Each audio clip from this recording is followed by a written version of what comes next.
Yo, what's good, degenerates, RIGs? Y'all already know what it is. It's UFC Freedom 250, baby. It's UFC White House week, and we'll talk. Your boy's feeling a little bit weird this week just because A, June 14th is my birthday.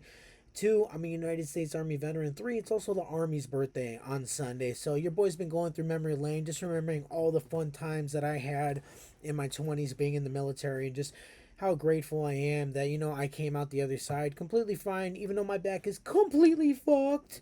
But that's okay, man, because I have some friends and Army veterans that have had a million times worse off happen to them over there, dude. So real talk, shout out to all the fucking men and women in the armed forces, man. But I digress.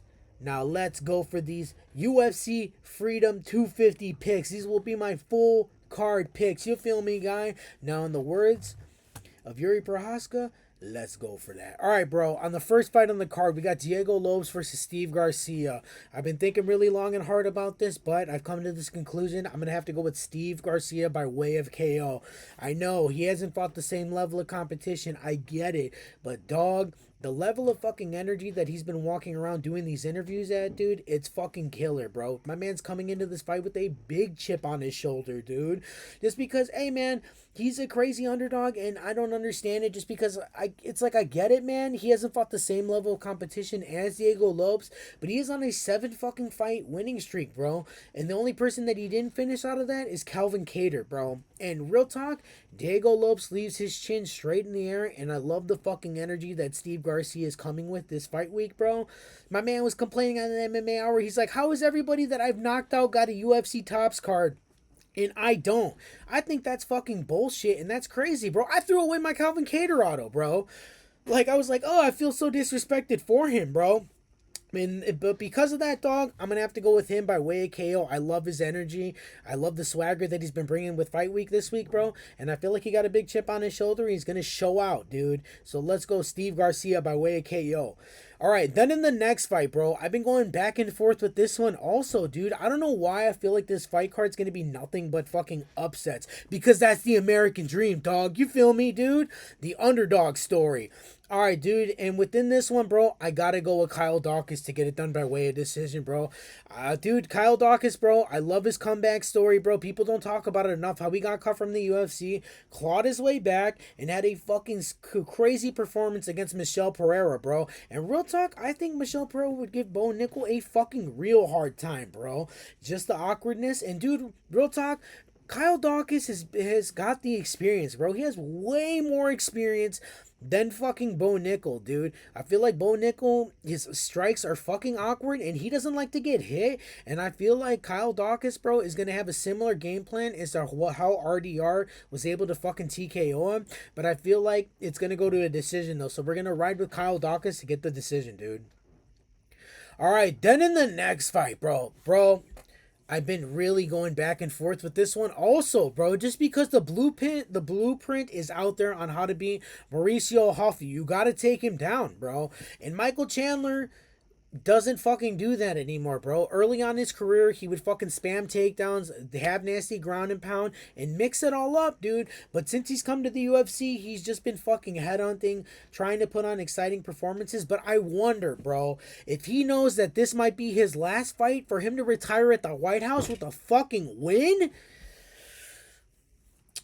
Dude, I have to go with Michael Chandler to get it done by way of fucking submission, bro. I don't know why, bro. I don't know why. I know people are going to look at that and be like, Max, you're a fucking idiot and you don't know what the hell you're talking about. And they're right.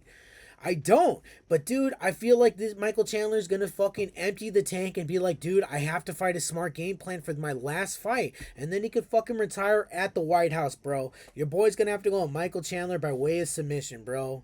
Talk shit. All right, man, and then in the next fight, dude, we got Derek Lewis versus Josh Hokett, dude. I'm going to have to go with Josh Hokett by way of fucking KO, bro. I feel like Josh Hokett's just way faster, and, dude, all around, dude, I am a little bit worried just because Derek Lewis does have that one-hitter quitter, and fucking Josh Hokett is an extremely small fucking heavyweight. But man, I feel like he's not even gonna fucking entertain it. He's gonna shoot for the legs and fucking ground and pound him out, dude. So we're gonna go Josh Hokett by way of KO. All right, then in the next fight, dude, we got Sean O'Malley versus Eamon Zahabi, bro. dude, this one is another one where I'm just like, bitch, man. I'm gonna ride with Sean O'Malley, bro, to get it done by way of decision because I feel like Ayman Zahabi, I feel like he's gonna try to wrestle him, but I feel like Sean's gonna be able to piece him up and keep him on the outside. But I wonder, bro, if Ayman Zahabi, dude, he got a fucking granite chin, bro. He got soccer kicked by Jose Aldo, dog. My man got soccer kicked by Jose Aldo, dude, and fucking came back and won the fight. So I wonder if he's just gonna try to get in Sean's face and make it ugly and push Sean on the back foot, man.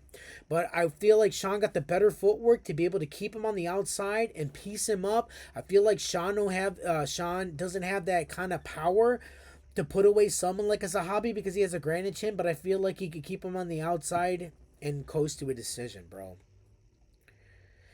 All right, man. Then in the next fight, bro, we got Alex Pereira versus Cyril Gane, bro.